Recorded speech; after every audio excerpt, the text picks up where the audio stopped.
Shalom, salutations à tous. Nous revenons encore vers vous, toujours dans le cadre de partager la parole de Dieu avec vous.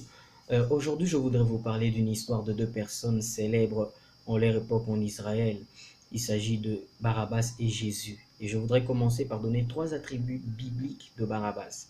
Le premier, je l'ai tiré de Matthieu 27, 16, qu'il appelle un prisonnier célèbre. Le deuxième, dans Marc 15, 7, qui le qualifie de meurtrier. Et le troisième, dans Jean 18, 40, qui dit de lui qu'il était un brigand. Un peu comme certaines personnes, vous êtes reconnus dans les réseaux sociaux comme des homosexuels, ou toi qui es reconnu dans ta famille comme une prostituée, ou tu as fait quelque chose qui aujourd'hui est resté comme un cachet dans ta famille. Et à cause de cela, à cause d'une vie que tu avais commencé à vivre, tu t'es retrouvé dans une conséquence. Et par exemple, pour Barabbas, c'était la prison, il était dans la prison. Et il y a une précision étonnante que la Bible nous donne dans Marc 15, 7. La Bible dit qu'il était meurtrier parce qu'il avait tué quelqu'un. Il avait commis un meurtre avec ses complices lors d'une sédition. Une sédition, c'est une émeute. Ou encore, une émeute, c'est une révolte. Ou comme on appelle aujourd'hui communément, coup d'État. C'est lors d'un coup d'État que Barabbas et ses complices avaient commis un meurtre et qu'ils étaient arrêtés. Écoutez, un peu comme Jésus qui se retrouve devant Pilate à cause du fait, selon certaines personnes, qu'il s'était fait appeler roi des Juifs. C'était aussi comme un coup d'État, c'était un peu comme une révolte aussi. C'est comme s'il se revoltait contre une puissance établie à son époque. Et c'est un peu aussi comme Barabbas. Mais en ce moment-là, on oublie Barabbas pour prendre Jésus, parce que Jésus devait prendre la place de Barabbas. Je ne sais pas exactement quel est le mal que tu as commis, ou quelle est la gravité de la chose dans laquelle tu t'es plongé, mais c'est possible que tu sortes de là.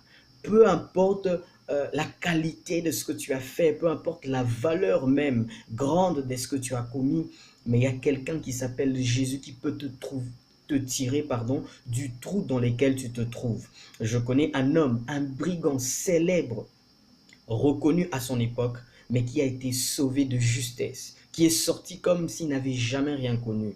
Et Jésus-Christ avait pris sa place, était mort à sa place. Il devait connaître la mort, mais Jésus a connu la mort à sa place. Tu dois connaître la mort, mais Jésus-Christ a connu la mort à ta place. Et je voudrais profiter pour dire à quelqu'un, tu ne mourras pas cette année, quelle que soit l'époque dans laquelle nous sommes en train d'entrer, que ce soit le mois de décembre, comme certains disent, où beaucoup de personnes sont tuées, tu ne mourras pas et tu arriveras en 2019 parce que Jésus-Christ est mort à ta place et il a fait couler son sang pour toi.